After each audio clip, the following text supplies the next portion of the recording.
G. Jerry Maguire for doctors. It's Ethan Incana. But this is exactly the process I follow with my clients. So we get them multiple offers, ideally 2 to 3. We get some directional salary data.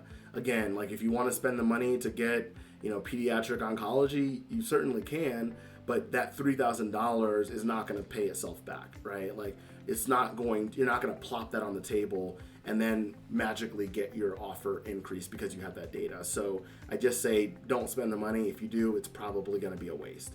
So get some directional data. Doximity, Merritt Hawkins, Medscape, Physicians Thrive, those are all free.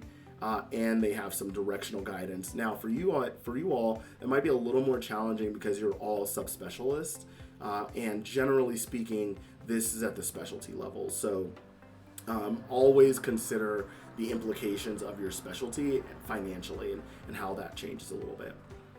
Short and nimble contracts, nothing longer than 3 years. Nothing longer than 3 years. I worked with a group of OBGYNs here in Denver this summer who were in a 10-year contract. That should never, ever, ever happen.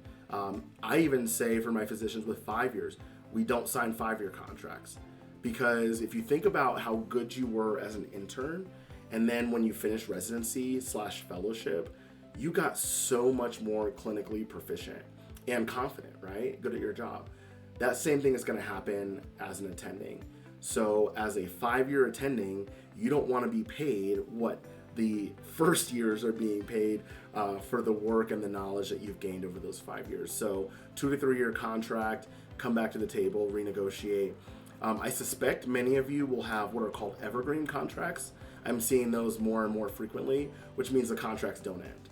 So it'll say it's a 2-year contract. After that, it automatically renews for 1-year terms.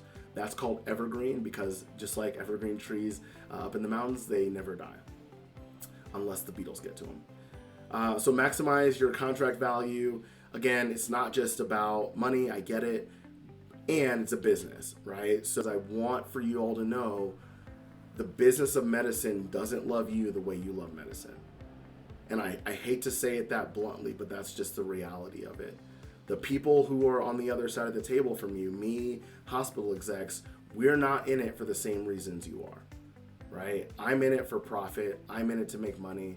I'm in it to make sure my hospital has the best market share for all of our high profit specialties. Meanwhile, you're thinking about the patient who had a bad outcome 3 months ago, right? So it's really important. You must advocate for yourself because the business of medicine will not love you the way you love medicine. And then lastly, when you're asking for changes, focus on what's in it for the hospital, what's in it for the practice. Don't talk about what matters to you, talk about what matters to the practice.